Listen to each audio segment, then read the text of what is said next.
አንድ አምላክ በሆነ በአብ በወልድ በመንፈስ ቅዱስ ስም ሐምሌ 2 በዚች ቀን መኑፍ ከሚባል ሀገር ቅድስት አትናስያ አረፈች። የዚችም ቅድስት ወላጆቿ ባለጸጎች ነበሩ።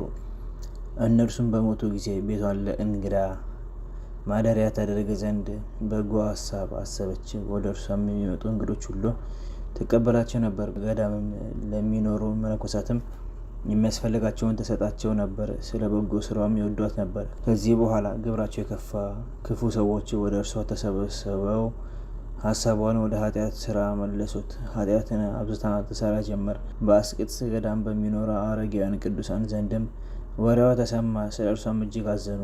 አባ ዮሐንስ ሐጺርንም ጠርተው ስለ እሷ የሆነውን ነገሩት። አስቀድማም ከእነርሱ ጋር በጎ ስለሰራች ወደ እርሱ ሄድ ዘንድ ነፍሷንም ለማዳን ይወድ ዘንድ ለመኑት። እርሱም ትእዛዛቸውን ተቀበለ። በጸሎታቸውም እንዲረዱት ለመናቸው። ያን ጊዜም አባ ዮሐንስ ሐጺር ተነስቶ ሄደ። አትናስያ ወዳለችበት ቦታ ደረሰ። ለበረኛውም ለእመቤትሽ ስለ እኔ ንገሪ አላት። በነገረቻትም ጊዜ ለረከሰ ስራ እንደሚፈልጓት ሰዎች ሁሉ የመጣ መሰላትና አጊጣ በአልጋዋ ላይ ሆና ጠራችው። ወደ እርሷም ገባ። እርሱም እንዲህ እያለ ይዘምር ነበር። በሞት ጥላ ውስጥ ብሄድ እንኳ ክፉን አልፈራውም፣ ከአንተ ከኔ ጋር ነህና።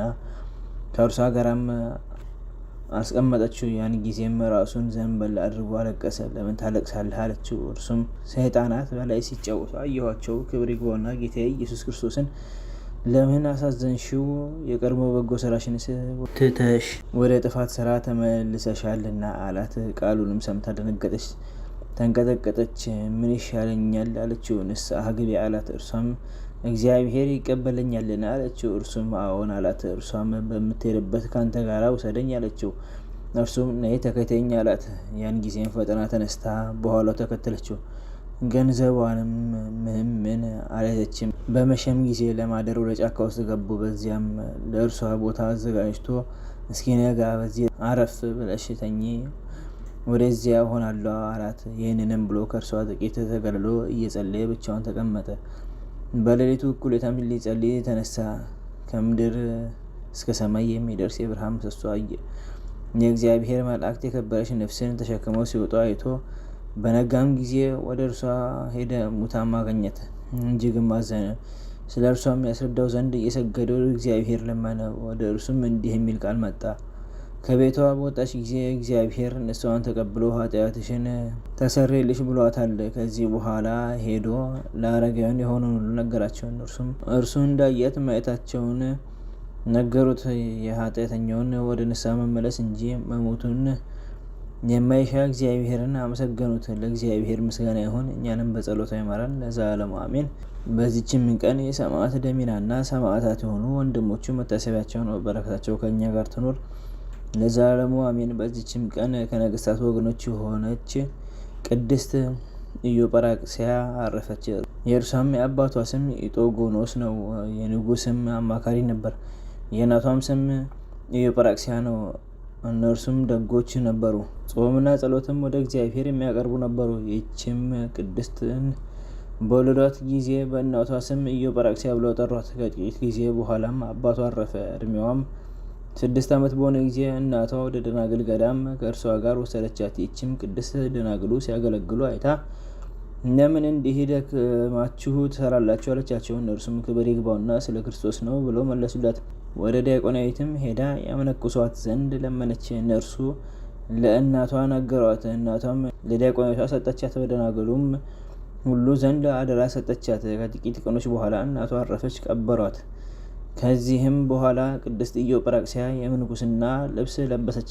በጾም በጸሎትና በስግደት ተጋድሎ ጀመረች። በየ7 ቀንም ትጾም ነበር። ሰይጣንም በእርሷ ላይ ቀንቶ ሊፈትናት ጀመረ። ወደ ውሃ ውስጥ እርሷን የሚጥልበት ጊዜ ነበረ። እንጨትም ስትፈርጥ በምሳር የሚያቆስልበት ጊዜ ነበር። የፈላ ውሃም በላዩ የሚያፈስበት ጊዜ ነበር። ነገር ግን ምንም የጎዳት የለም። ለደናግሎችም ስታገለግል ብዙ ዘመናት ኖረች። ምንም አትታክትም ነበር። በምድር ላይም አትተኛም። መላዋን ሌሊት ቆማ በጸሎት ታድር ነበር እንጂ። ከገድሏ ጽናትም የተነሳ ደናግሉ እስከሚያደንቁ ድረስ 40 ቀን ቆማ ትፈጽም ነበር። ከዚህም በኋላ ጌታችን በሽተኞችን በማዳን አጋንንትን በማስወጣት የዕውሮችን ዓይን በመግለጥ የአንካሶችንም እግር በማስተካከል ድንቆችና ተአምራቶችን በእጇ ገለጠ። ዲያቆናዊት ኢዮኤልያም ለኢዮጵራክስያ መጻሕፍትንና የምንኩስናንም ሥርዓት አስተማረቻት። በሥራም ሁሉ ተሳተፍ ነበር፣ እጅግም ይፋቀሩ ነበር። እርሷም ሰማያዊ ሙሽራ ወዳለበት የመንግሥተ ሰማያት አዳራሽ የማያልቅ ተድላ ደስታ ወዳለበት ኢዮጵራክስያን ሲያወጧት ራእይ ያየች። በነቃች ጊዜም ለደናግል ነገረቻቸው። ወደ እርሷ ሲሄዱም በትኩሳት በሽታ ታማ አገኟት። ስለ እነርሱም እንድትጸልይ ለመኗት። እርሷም ደግሞ በጸሎታቸው እንዲያስቧት ለመነቻቸው። ያን ጊዜም ጸሎት አድርጋ መረቀቻቸውና በሰላም አረፈች። በእናቷ መቃብር ውስጥ ቀበሯት። ወዳጇ ኢዮኤልያም ወደ መቃብሯ ሄዳ ጸለየችና በሦስተኛው ቀን አረፈች። ከእርሷም ጋር ተቀበረች። ለእግዚአብሔር ምስጋና ይሁን፣ እኛንም በከበሩ ደናግል ጸሎት ይማረን ለዘላለሙ አሜን። አንድ አምላክ በሆነ በአብ በወልድ በመንፈስ ቅዱስ ስም ነሐሴ 3 በዚች ቀን በገድል የተጠመደ መስተጋድል የከበረ አባ ስምዖን ዘአምድ አረፈ። ዘአቅረብኩ ማኅሌተ ዘኪርየ አእላፈ እምለተጸምዱከ ዘልፈለላ ነበብቶ ከብዘኔቴ መጽሐፈን ተርእሰከ እግዚኦ ጸሪቀ ምሕረት ወክፈ ለአቡ ፕላን ሰተርፈ ነቢያት ቅዱሳን ሐዋርያት ሰባክያን ሰማዕታት ወጻድቃን ደናግል አዲ ወመነኮሳት ሄራን ባርኩ በዛቲ መካን እስከ ረጌዲ ቆኖስ ሕፃን ለዘጻፎ በክርታስ ወለዛ ጻፎን ዘይደርስ ወለዛ አንቦ ስተርጎም ሳዲስ ወለሰማ ቃሎ በስነፍስ ጸሎተሙ ማርያም አራቂተ ኩሉ ባሰወር የማረን ኢየሱስ ክርስቶስ በቅዱሳን ጸሎት ይጠብቀን። በረከታችን ከኛ ጋር ትኑር። ኦ አምላክነ በከመ ትቀባኩ ከመሳን ወለዘሰንት